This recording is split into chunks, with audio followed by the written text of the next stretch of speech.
За өдрийн мэнд Монгол улс зах зээлийн эдийн засагт шилжиж 20 дугаар тогтоол гарснаас хойш иргэдийн масс дийлэнх нь үр хүүхдүүдийнхээ хүмүүжид анхаарах сөхөөгүй. Гэр орноо хоол унтаа байдлахын тулд л гэр бүлийнхээ орчныг нэг хэсэг умартаж ирсэн байдаг. Үүнээс улбалан тухайн үеийн хүүхдүүд хараа хяналтгүй, хичээл номдоо шандахгүй тийм байдлаар өсөж торнох нь ерөөхдөө түгээмэл байсан. Нөгөө талдаа хар багаасаа гутал тослох, талах шаглах, тамхи ширхэглэх, сонин зарах, цавуу үнэрлэх болон элдв буруу холгой дээрмийн орчинд уусан орж, байгалийн шалгарлаар хэрсүүжиж, хар багаасаа бие даах чадвар суусан байдаг. Үүний улмаас 90 цент хүргүүгүй юу зөвхөн өөрийнхөө итгэл үнэмшлээр амьдарч эцэг эхийнхээ үгийг дуулах нь багассан билээ. Харин 2000 оноос хойш хүүхдүүд болохоор мэдээллийн 90 интернет орчинд үүссэн мэдээллүүдээ хагас дутуу хөдөлмөр зарахгүйгээр торчлох хоримтлуулахгүйгээр олж авдаг болсон болохоор эцэг эхийнхээ үеийг хоцрогдсон мэдээр бодож мөн үг сургаалыг сонсох нь эрс буурсан. За ингэснээр дундаж болон дундаас бага орлоготой эцэг эхчүүд эцэстээ гэр бүлийнхээ эдийн засгийн баталгааг бүрдүүлж тайван сайхан амьдарч эхлэх орчин бүрдэж эхлэх үед нь үр хүүхдүүд нь насанд хүрсэн байдаг. За ингээд энэ хооронд болохоор тухайн хүүхдүүд 90 цент хүртлээ бүрэн хүмүүжлээ авч чадалгүй амьдралын ухаан заах гэж оролдох үед чинь үжээ яах нь сонсгоо болчихсон, чихэн дүжирчихсэн, хүлээж авах чадамжгүй болсон байдаг нь харамсалтай. Нэгэн тийм замаар том болсон хүүхдүүдийг загнах, хүчлэх, аргадах, эрхлүүлэх нь зөв зам руу оруулахаас илүүтэйгээр бүр өөрсдөөсөө түлхэх аюулыг авчирдаг. Хэрвээ ийм төрлийн хүүхдүүдтэй болоод та дотроо шаналж байгаа бол дараах үндсэн сонголтуудаас аль нэгийг нь хийгээрэй. Нэгдүгээр хүүхдийн чинь хүндэлдэг, үгийг нь сонсдог аль нэг найз нөхөр, ганц нэг хамаатан садан, эмээ өвөө ч юм уу, авган ч юм уу, нагцсан ч юм уу, тийм хүнийг эсвэл хайртай багш ч юм уу, ийм хүнтэй нь холбоо барьж тэд нараар дамжуулан алсын стратегийг нь зөв ойлгох хэрэгтэй. Яагаад гэвэл та шууд хэлэх юм бол таны үгийг сонсох үе өнгөрчихсөн байна шүү дээ. Хоёрдугаарт үр хүүхэд чинь та биш гэдгийг бүрэн ойлго. Тухайн үр хүүхэд чинь өөрийн гэсэн сүнстэй хувь хүн таны замаар явна, таны толгоогоор ажиллана гэж байхгүй. Тэгэхээр тэрийг нь та өөрөө эхлээд өөртөө хүлээн зөвшөөрөх ёстой. За та өөрийнхөө эсвэл өвөг дээдсийнхээ замаар явах гэсэн хатуу үзлээ. Тийм учраас хаях хэрэгтэй. За миний хүүтийг миний охин ингэх хэрэгтэй. Өвөө чинь ийм байсан, эмээ чинь тийм байсан.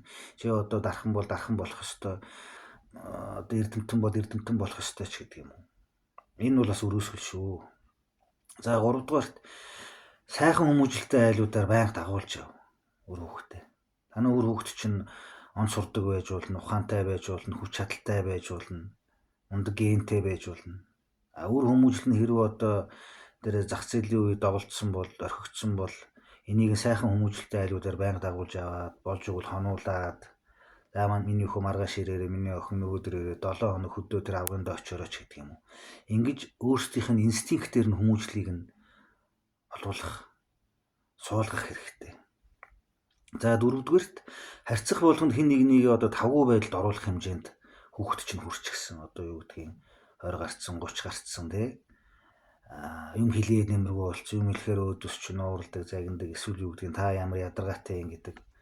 Эсвэл үнэхээр ч бид нар буруу юм хилээд үглээд яншаад байгаа юм уу тий. Ийм төвшөнд хүрчихсэн үжээ өөрчлөгдөхөөс өнгөрнө гэдэг шиг. Тийм болцсон тохиолдолд яах нь мундаг тийм тухайн сэтгэл зүйчт нь очиулахдаа зүгээр нэг тийшээ очих захиргаадах биш. Урамшуул. За миний охин, миний хүү тэр нэг хүн дээр 2 удаа 2 цаг суугаад сонсоод үгийг сонсоод ирэх юм бол чамд тийм юм чи авч өгөө шүү. Гар утсыг чи авч өгөө шүү. Юу ч вэ тийм тий. Ингээ шүү, тийм шүү. Ямар ч гэсэн анхааралтай сонсож ирээрээ. Гэ 3 хоног 7 хоног удаа бол бүр сайн тийм үү. Гэхдээ яах нь тэр мэрэгжлийн биш мэрэгсэн хүн дээр очих хэрэгтэй шүү. Өөрөөр хэлбэл юу гэдгийг нэг сэтгэл зүйчээр төгссөн тухайн цагийг одоо нэг цагийн мөнгийг аргацааж авах гэсэн. Тэгээ хідэн тотем ярьсан. Одоо теорем шинэ хэллэгүүд хэлж одоо нэг сонсголонтой чихэн дээр цэцэг ургуулсан. Ийм яаж нэг ямар нэгэн байдлаар тухайн цагийг нэг тархийг амраасан байдлаар чихэр долоолох байдлаар өнгөрөөдөг тийм сэтгэл зүйчнэр гадуур маш их байгаа. Тийм газар руу тийм хүмүүс рүү явуулах хэрэггүй. Зарим бүр тийм нөхдүүд чи өөрийн мэдлгүй тэр хүүхдүүд чинь замыг бүр буруу тийшин заагаад өгч. Тэгэхээр үнэхээр одоо юу гэдгийг биеэрээ мэдэрсэн, туршлага суусан, энэ хүүхдүүдтэй ажилдаг, эсвэл одоо өөрсдийнхөө хүүхдүүдээс ч байдаг юм өөрийнхөө туршлагад дээр зовлон дээр тулгуурласан, даваад гарсан, мэдэрсэн ийм хүмүүстэр, ийм мэрэгсэн хүмүүстэр аваачиж өөрийнхөө хэлэх гэсэн үгнүүдийг тухайн одоо хүнээр нь дамжуулаад заавал өөрхөө толохгүй шүү дээ. Энэ тухайн хүнээс зөвлөгөөг нь аван дээрээс нь бас одоо миний хувьд ийм бодолтой байгаа маа энийг одоо хүүдээ нэг зах цухаас нь бас ингээ ойлгуулчмаар байна ч гэдэг юм уу. Ингэж ярьж явах хэрэгтэй шүү. За харин бага насны хүүхдүүдтэй эцэг эхчүүдэд болохоор өөр юм зөвлөгөө өгье. Та нарын олдог мөнгө чинь үнэхээр үр хүүхдүүдийнхээ ирээдүйн төлөө гэж боддог бол одоо хүүхдийг анханаас нь сууж сургах, хайрлаж өрөвдөж сургах, эцэг нь байхгүй, их нь байхгүй бол одоо эрхлүүлж ивдээд байлгүй, хөлсийг нь гартал одоо юу гэдэг юм жишээ нь гэрээ ажил хийж сурах хэрэгтэй. Тэгэхгүй одоо энэ 9-10 нас хүрсэн хүүхдүүд энэ нийтийн унаанд суугаад харахад чинь одоо гутлаа одоо үдэж чадахгүй тий. Хараач одоо магадгүй одоо нэг эцэг үүссэн юм уу одоо их нь ингээ эрхлүүлсэн юм уу. 9-10 болцсон баг ихнэр авахаар болчихсон хүүхдийг аваачаад өөрийнхөө сандал дээрээ суулгаж явах жишээтэй. Иш одоо миний юм уу хүмүүгээд ингээд хойч үе маань одоо бас их эмзэг хийсэн хачин болж штэ. Чи одоо 10 настай, 9 настай, 8 настай хүүхд чинь 80-аад онд чинь бол одоо хэрэг гэр хороолт өссөн бол хотгоноос ус өгөөл мод түлээ харлаад явж явах хэрэгтэй үстэй.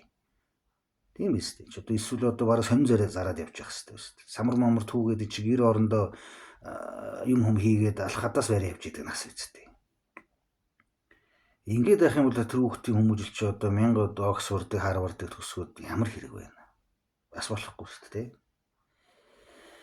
За тэгэхээр бага насны хүүхдийг бол ерөөсөө тэр өөрийнхөө ажил хийж байгаа мөнгө олж байгаагаас дутахгүйгээр хүүхдийнхээ тэр одоо гэрийн даалгаврыг нь өдөр бүр шалгаж алдааг нь заасч хөгжилтөөгөө урамшуулж ойлгуулж ингэж байна гэдэг чи өдөр тутам байна гэдэг чи өөрөө юм чи хүмүүжил байгаа байхгүй. Тэгэхээс мөнгөний олж чи хичээлээ хийсэн нь маргааш өглөө яв ирсэн нь окей ийм байдлаар бас явж болохгүй. Хэрвээ ингээд багаас нь цаг заваа гаргаад олж байгаа мөнгнөөсөө илүү дутахгүйгээр анхаарал хандуулах хэрэгтэй гэдгийг ухамсарлаж хүүхдийг өсгөх юм бол дунд анги төгсөлтөнд өсгөчгöd өөртөө бие дагаад явчихна. Яна санаа зовх шаардлагагүй. Харин ч өөртөө асруулал эхэлнэ. За баярлалаа.